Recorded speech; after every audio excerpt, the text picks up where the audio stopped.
20 साल का हिसाब दो। कांग्रेस कड़े थी, कड़े ले गए, कड़े पहुंच गई कांग्रेस। भूपेंद्र हुड्डा कांग्रेस रहेगी क्या हरियाणा में? बाकी कांग्रेस कड़े है। शैलजा के बेचारी के जीतने के बाद दफ्तर में प्रेस कॉन्फ्रेंस में शीशे तोड़ दिए। 30,000 आदमी लेके दीपेंद्र हुड्डा हंडा है, कौन है वह? आधा तो रोहतक उठ की तड़के गहला ले है। कल मैं आता हुआ देखूं था, बड़ौदा उन्होंने किया था ना, बड़ौदा से गंगाना तड़के, जब मैं बुटाना से गंगाना जब तड़के मारने लग रहा था, टोल पर तो सारा सांगी उठ के अड़ा लिया था। वो हिसाब पहले अपनी पार्टी के लोगों को तो दे दे। सारी तो पार्टी में उठा फटक मची हुई है। हिसाब मांगती मांगती तो किरण चौधरी हमारे पास आ गई, और अगले कुछ दिनों में अनिल भाई कुछ और बड़ी विकेट गिरने वाली है। वो इसी जगह पर बैठ करके फिर मैं आपको बताऊंगा, देखना 2-4-5 दिन में हिसाब मांगते मांगते कौन से दीपेंद्र रहता है हिसाब मांग के जाने वाले हैं। 5 रुपये के चेक दे करके उस किसान का अपमान किया था। लोग भूले नहीं है हुड्डा साहब।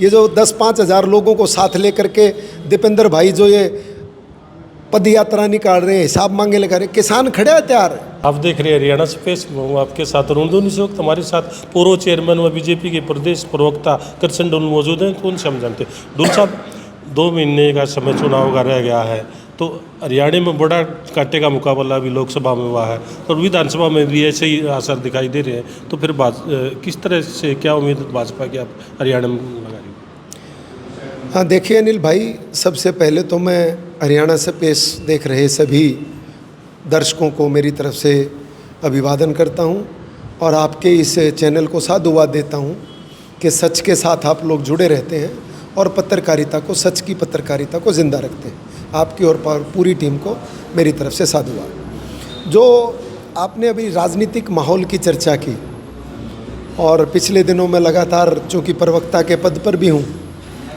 और चैनलों पर डिबेट के लिए भी जाता हूँ, और इन दिनों में कांग्रेस एक अभियान चला रही है कि हिसाब मांगे, हरियाणा मांगे हिसाब।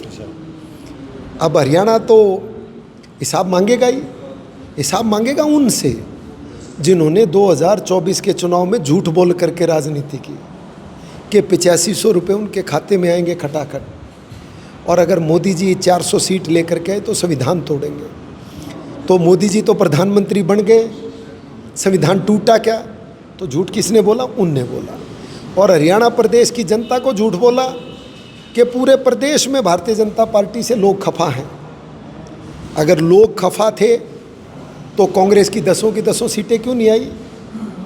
और लोग हमसे नाराज़ थे तो हमें 48% मतदान क्यों दिया? 44 सीटों पर सबसे ज़्यादा अगर किसी एक पार्टी को जिताया हरियाणा की जनता ने तो वो हमारी भारतीय जनता पार्टी की सरकार थी। उसके प्रति उन लोगों की भावना थी, और हरियाणा सरकार के प्रति एक दृढ़ विश्वास था कि हम क्षेत्रवाद की, जातिवाद की, इलाकावाद की राजनीति नहीं करते, हम सच की राजनीति करते हैं, जैसे आपका चैनल करता है। तो फिर वो दीपेंद्र हुड्डा भी सोनीपत जिले में आए थे, कल बड़ौदा हल्का में भी आए थे। उनका तो कहना है ना कि बीजेपी ना तो किसानों को भाव दे रही, युवाओं को रोजगार नहीं दे रही, शिक्षा का भट्ठा बिठा दिया, तो कोई काम ही नहीं करे हरियाणा की जनता के विकास के लिए। हिसाब मांगेंगे वो लोग जिनको 2 रुपये के चेक दिए थे उनके पिताजी ने, 5 रुपये के चेक दे करके उस किसान का अपमान किया था। लोग भूले नहीं है हुड्डा साहब।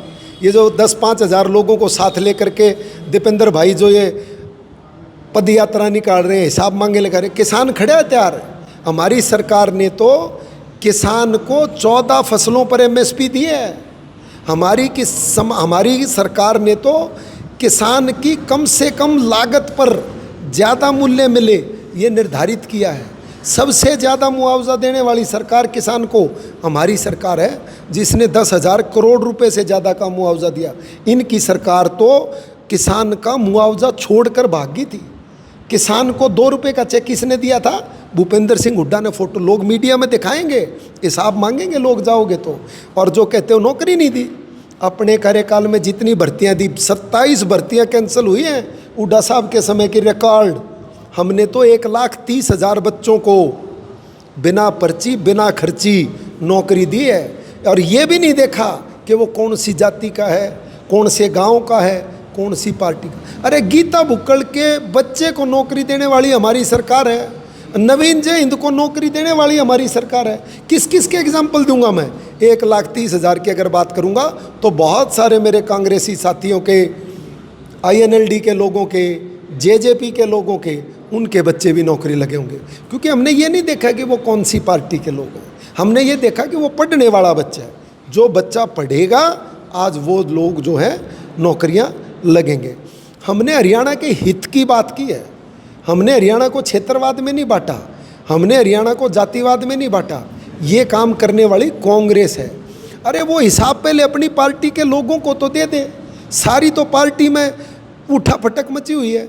हिसाब मांगती मांगती तो किरण चौधरी हमारे पास आ गई, और अगले कुछ दिनों में अनिल भाई कुछ और बड़ी विकेट गिरने वाली है। वो इसी जगह पर बैठ करके फिर मैं आपको बताऊंगा, देखना 2-4-5 दिन में हिसाब मांगते मांगते कौन से दीपेंद्र रहता है हिसाब मांग के जाने वाले हैं। तो फिर भी पूरी सेंधमारी शुरू हो ली है, कांग्रेस के और भी नेता बीजेपी में शामिल होने। सेंधमारी नहीं हुई, बात हिसाब की हो रही है। लोग हिसाब तो उन तमांगा बाबू बेटा थे। अगर 20 साल का हिसाब दो, कांग्रेस कड़े थी, कड़े ले गए, कड़े पहुंच गई कांग्रेस। भूपेंद्र हुड्डा कांग्रेस रहेगी क्या हरियाणा में? बाकी कांग्रेस कड़े है। शैलजा के बेचारी के जीतने के बाद दफ्तर में प्रेस कॉन्फ्रेंस में शीशे तोड़ दिए, दिखाया था आप लोगों ने, देखा था आप लोगों ने भी। प्रेस कर रही है, शीशे तोड़ दिए, चोट लागती लागती बची। अशोक तंवर का लठ मारे थे, हिसाब तो आज तक अशोक तंवर के समर्थक मांगेंगे, वो लोग पूछेंगे। तो हमारा नहीं है, हम सेंधमारी नहीं कर रहे। कांग्रेस के अंदर जो लोग हैं उनका दम घुट रहा है, क्योंकि वो जीने नहीं दे रहे, बात नहीं करने दे रहे, आज़ादी नहीं है। जिस आदमी ने किसी भी रूप में अगर थोड़ी सी खिलाफत कर दी चौधरी भूपेंद्र हुड्डा की और दीपेंद्र हुड्डा की, उसका कांग्रेस में रहना आज के दिन मुश्किल है। तो फिर जनता तो दीपेंद्र हुड्डा ने सब तो लोकप्रिय नेता बताओ है। आप दूल साहब कह रहे हो ये कर दिया वो कर दिया। लोकप्रियता अगर 3 लाख से जीतते हैं तो संजय भाटिया की था वही पिछली बार, तो कित की फिर के उसने दोगे आप लोकप्रियता की? अगर न्यू कहोगे कि दीपेंद्र हुड्डा 3 लाख से जीत गया और वो लोकप्रिय है, तो संजय भाटिया तो 7.25 लाख वोटा से जीता, तो वो क्या था? उसने क्या बताओगे भाई? तुम चैनल वाले माध्यम से जनता से पूछ लो, उनने तो पूछ लो। वो 20,000 आदमी लेके दीपेंद्र हुड्डा अंडा है, कौन है वह? आता तो रोहतक उठ की तड़के गहला ले है। कल मैं आता हुआ देखूँ था, बिरोधा उन्होंने किया था ना, बिरोधा से गंगाना तड़के, जब मैं बुटाना से गंगाना जब तड़के मान लग रहा था, टोल पर तो सारा सांगी उठ के अड़ा लिया था। उनकी गैला वह 20,000 लोग हैं, उड़े तो नून टपा लो, चाहे नून टपा लो, मानस को ना। एक सच्चाई तो है ना, पिछली बार आपने 10 सीट जीती थी लोकसभा की, तब की बार 5 सीट आपकी आई, 5 उनकी आई है। देखिए अनिल भाई, देखो जनता नाराजगी तो झलक रही है ना, 5 सीट आप आ रहे हो। नहीं, मैं देखो उसको अलग दृष्टिकोण से देखता हूँ।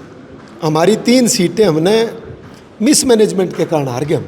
नहीं तो शायद आपको ध्यान होगा, मैंने अलग अलग चैनलों पर बहस करते हुए कहा था कि हरियाणा में 8-2 का रहने वाला है सिस्टम। 8 भाजपा जीतेगी और 2 कांग्रेस जीतेगी। कांग्रेस 2 जीती है, बढ़िया, इसमें कोई दो राय नहीं। 2 ही सीटें कांग्रेस की थी, वो ही जीती हैं, रोहतक और सिरसा। 3 सीटें बाई एक्सीडेंटल जीते हो। हमारी गलती थी, हमारी मिसमैनेजमेंट थी, थोड़ी हमारे बच्चों की सोनीपत जहाँ हम बैठे 20,000 वोट तार गए। कहीं ना कहीं हमारी चूक रहेगी, नहीं तो जीतते थोड़ी हैं। ये तो हमारी गलती की वजह से हमने सीट खोई है। फिर विधानसभा में बारी ना पड़ जाए मिसमैनेजमेंट। नहीं नहीं नहीं, नो, देखो हमारे लिए ये जो परिणाम थे 2024 लोकसभा के, हरियाणा के परिणाम ही नहीं, अपितु हिंदुस्तान में भी हमारे को कुछ सीटें कम आई। ये हमारे लिए आई ओपनर है। और हमारे पूर्व के राष्ट्रीय अध्यक्ष और वर्तमान गृह मंत्री अमित शाह, जिन्होंने हरियाणा की कमांड अपने हाथ में ली है, उन्होंने तय कर दिया है, समीक्षाएं बैठक हुई हैं, हर कार्यकर्ता को चिन्हित कर दिया गया और सबको आदेश दिए हैं, निर्देश दिए हैं कि हम सब लोग बूथ लेवल पर जा कर के जहाँ जो कमजोरी रही उसको दूर करें। और हरियाणा में इस बार इतिहास रचने जा रहा है। केंद्र में तो हमने इतिहास रचा है। आप सब लोगों के माध्यम से एक जानकारी मैं देना चाहता हूँ। हिंदुस्तान को आज़ाद हुए 76 वर्ष हो गए हैं। इन 76 वर्षों में पहली बार ऐसा प्रधानमंत्री है जिसने लगातार 3री बार प्रधानमंत्री की शपथ ली है। दुल साहब, आखिरी सवाल है।